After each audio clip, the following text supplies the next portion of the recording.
Selamat datang di Ermo TV.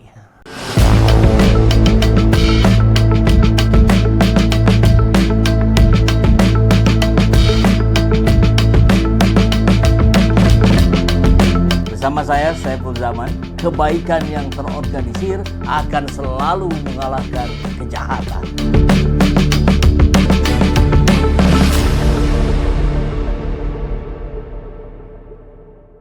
Bismillahirrahmanirrahim. Assalamualaikum warahmatullahi wabarakatuh. Waalaikumsalam warahmatullahi wabarakatuh. Sahabat RMOL semua, ini saya sedang bertemu dengan sahabat lama, psikolog Uray Andro Octaviar.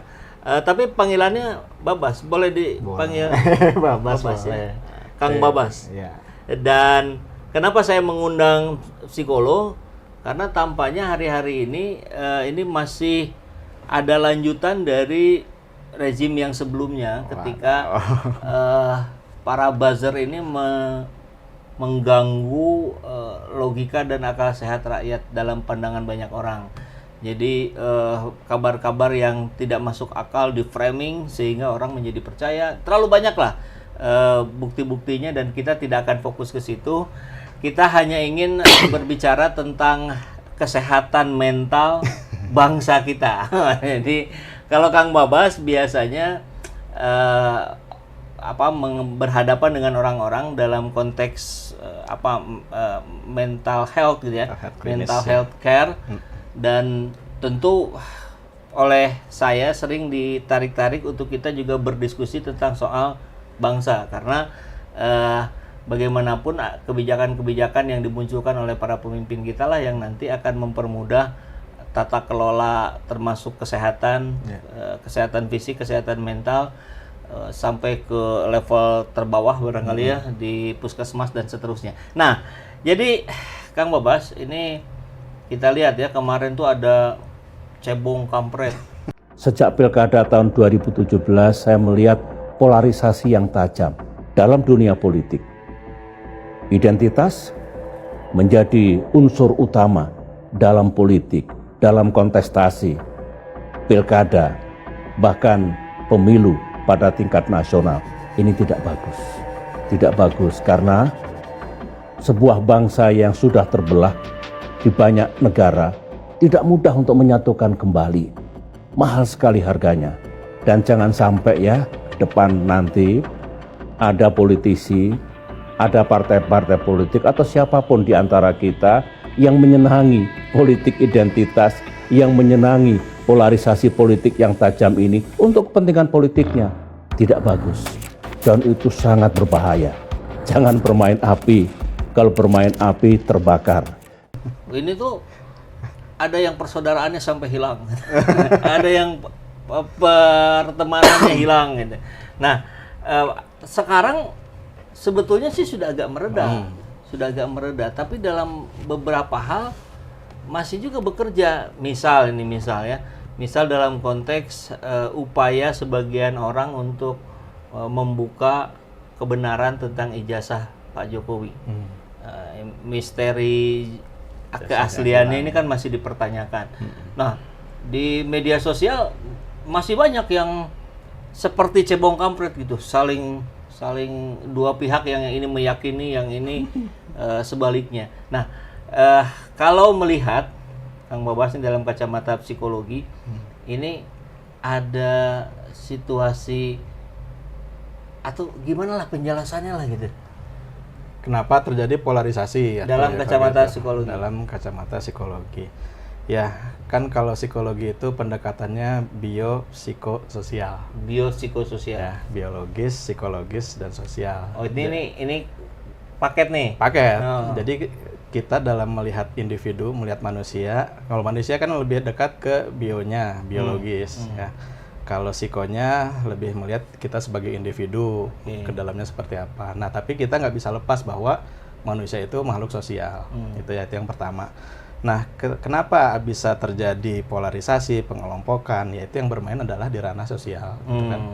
Karena memang secara naluriah, ya memang manusia makhluk sosial.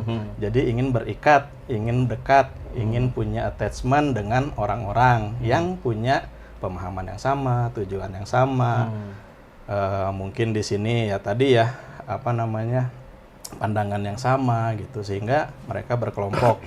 Nah, ketika dikasih stimulus gitu ya keberpihakan mungkin ya awalnya gitu. Siapa yang memihak siapa, ini memihak siapa, ya terjadilah kelompok-kelompok besar gitu kan ya. Dan itu sebetulnya wajar. Sebetulnya kalau kita melihat dari kacamata psikologis, secara naluriah, secara alamiah memang akan terbentuk karena kita makhluk sosial gitu. Nah, di belakang itu perilakunya, nah itu kan yang sebetulnya yang jadi masalah gitu ya.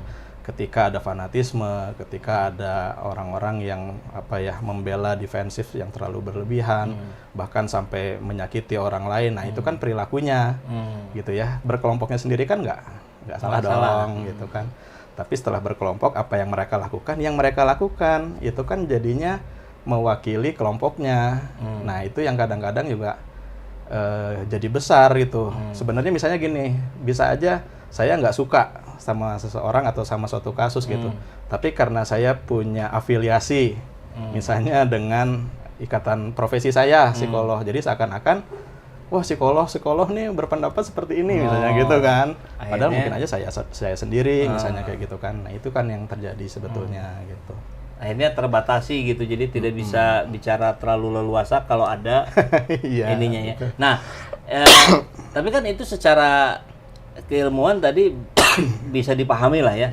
Nah, yang jadi masalah kemudian muncul buzzer. Kalau buzzer ini kan berbayar. Dia orang bayaran, mungkin orang dalamnya bisa jadi influencer, bisa jadi bot gitu ya, bisa jadi apa. Nah ini yang akhirnya anggaplah misalkan udah agak-agak adem, naik lagi. naik lagi gitu. Saya kira kalau dalam pandangan awam yang rusak tuh ini loh gitu. Betul. Ya kan kalau buzzer tadi apalagi sudah dikotakan ya buzzer yang dibayar gitu ya. Artinya kan ada agenda, udah jelas ada pesanan gitu kan. Beda kalau saya mendukung karena latar belakang saya, karena pendapat saya gitu kan ya. Ya latar apa ya pola pikirnya bisa kelihatan bakal kemana gitu. Tapi kalau buzzer kan bukan atas dasar saya tapi atas dasar si sponsornya gitu kan ya. Nah kadang-kadang sponsor ini kan pasti punya agenda ya Kang ya. Ya agendanya pasti melemahkan lawannya gitu kan, atau membela yang bayar gitu kan, yang donatur yang boleh ngatur lah katanya kayak gitu kan.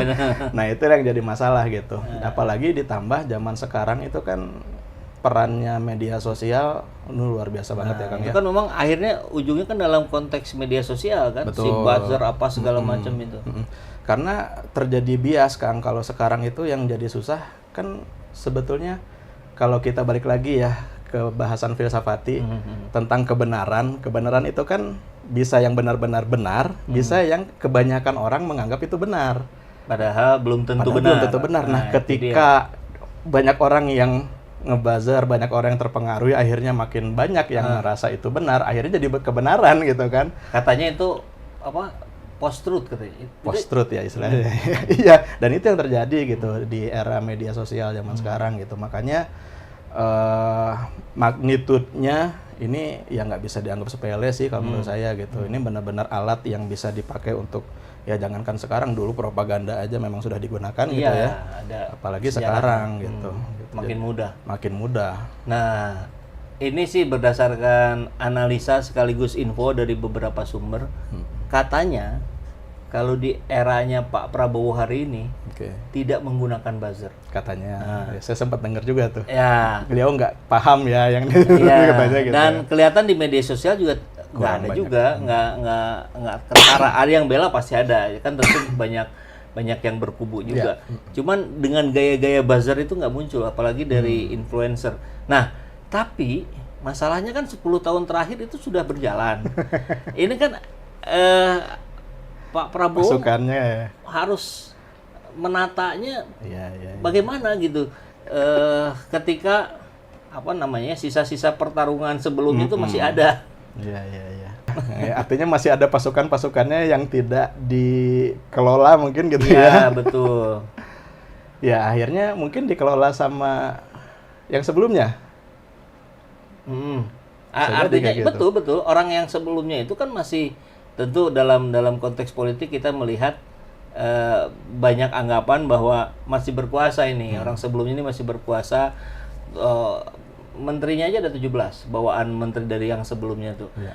Kemudian kita lihat beberapa menteri setiap Pak Prabowo ke luar negeri, sowan tuh ke rumahnya. Kayaknya banyak keanehan-keanehan, termasuk juga para influencer yang berkunjung ke sana. Nah, ini kan tantangan buat Pak Prabowo. Ya. Mas harus dilawan dengan buzzer lagi gitu kan? Ya. Ya nanti terulang dong gitu, nggak selesai-selesai gitu. Apakah ada cara apa ya? Anggaplah misalkan secara konsep psikologi gitu, psikologi sosial lah, untuk meredam yang begitu tuh ada nggak sih caranya, atau ini mah alamiah yang gimana? Ya, sebenarnya secara kalau kita mau lihat ke alamiah, punten ya Kang ya, sebetulnya saya juga memang bukan ahlinya di bidang psikologi sosial ya, karena lebih banyak di klinis ya? sebetulnya. Saya ke Tapi klinis. dampaknya itu tadi ke klinis tadi Nanti. ya? Mental nanti ya, oke.